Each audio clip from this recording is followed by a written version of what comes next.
At 76, Richard Gere is living a life that seems almost impossible to imagine for one of Hollywood's most recognizable leading men. For decades, he represented everything people associated with the classic movie star: charm, elegance, romance, confidence, wealth, and an almost effortless ability to make audiences believe that he belonged on the biggest screens in the world. He was the man millions fell in love with in Pretty Woman, the star whose face appeared on magazine covers and whose name could turn an ordinary movie into an event. He had achieved the kind of fame that most actors spend their entire lives dreaming about, yet today his life looks dramatically different from the Hollywood fantasy. Instead of constantly appearing at premieres, walking red carpets, or chasing the next blockbuster, Gere has spent much of his later life focused on family, spirituality, humanitarian causes, and a quieter existence away from the center of the entertainment industry. And what makes his story so fascinating is that much of this distance from Hollywood wasn't simply something that happened to him, it was connected to choices he made himself.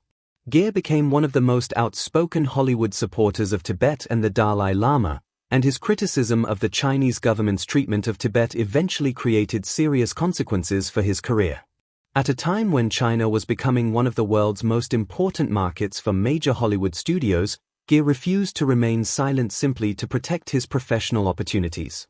He knew that speaking publicly about human rights could make him unpopular with powerful people, but he continued anyway.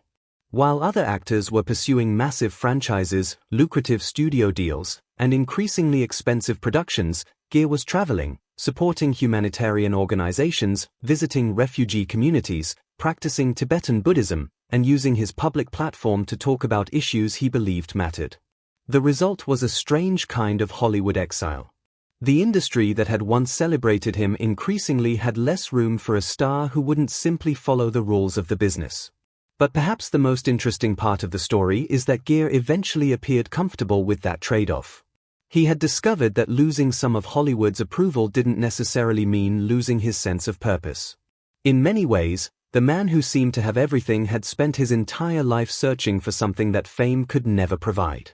To understand why Richard Gere made those choices, you have to go back long before Pretty Woman, long before the magazine covers, and even before Hollywood knew his name. Richard Tiffany Gere was born on August 31, 1949, in Philadelphia, Pennsylvania, but his childhood was largely shaped by Syracuse, New York, where he grew up in a modest family as the second of 5 children and the eldest son.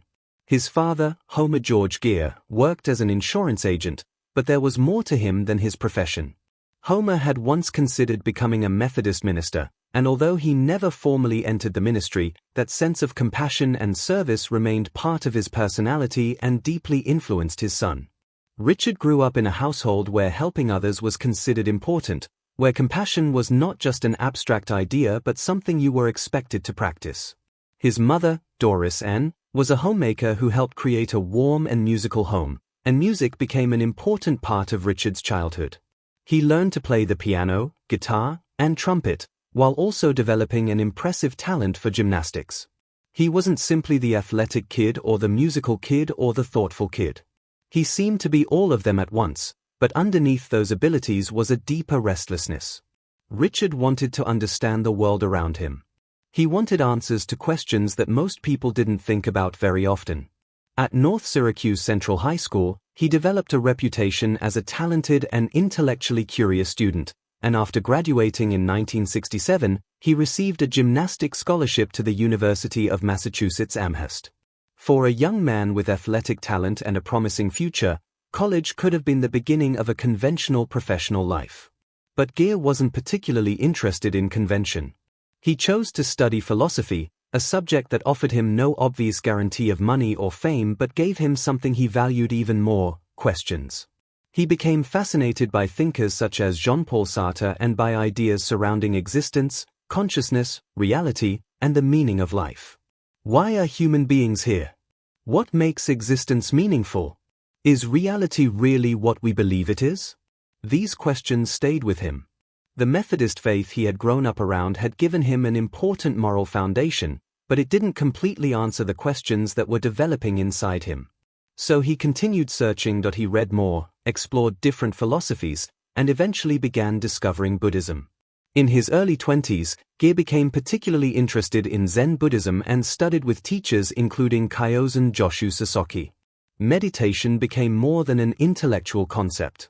It became a practice that he spent long periods sitting quietly, trying to understand his own mind and reduce the constant noise of thought. Years later, he described the experience almost as if he had returned to something that had always been there.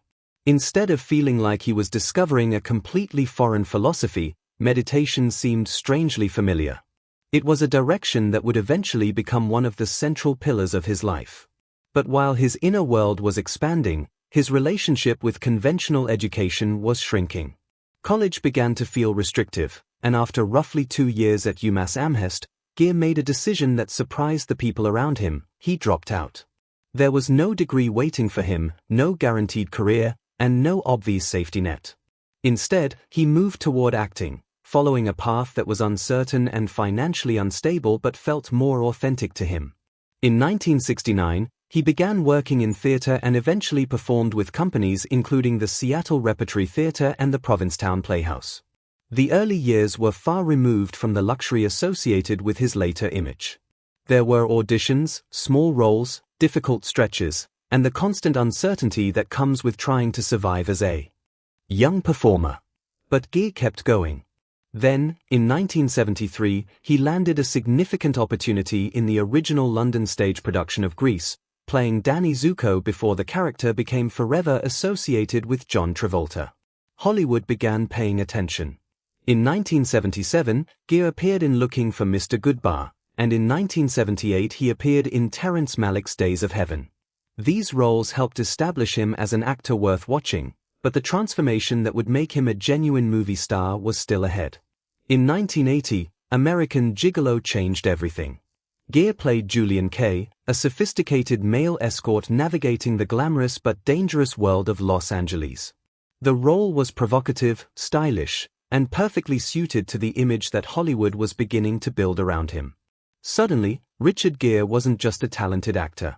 He was becoming a symbol of masculinity, sophistication, and desire. Audiences couldn't look away. Magazine covers followed, public attention exploded, and the entertainment industry began treating him as one of its most promising leading men. Then came An Officer and a Gentleman in 1982. As Zach Mayo, Gere portrayed a troubled Navy recruit struggling with discipline, identity, and love. The film became a major commercial success and helped cement his position as one of Hollywood's leading men. But underneath the growing fame, there was an extraordinary contradiction. The entertainment industry was turning Richard Gere into the embodiment of celebrity, while Gere himself was becoming increasingly interested in Buddhist ideas about detachment, ego, and material desire. The more famous he became, the more he questioned the importance of fame itself. And then came a journey that would profoundly alter the direction of his life. In 1978, Gere traveled to Nepal with Brazilian painter Sylvia Martins. Surrounded by the Himalayas, he encountered Tibetan Buddhist culture and met Tibetan monks and spiritual teachers. Eventually, he met the Dalai Lama, an encounter that would have a lasting impact on him. Gere began taking Tibetan Buddhism seriously, not as a fashionable interest but as a genuine spiritual commitment.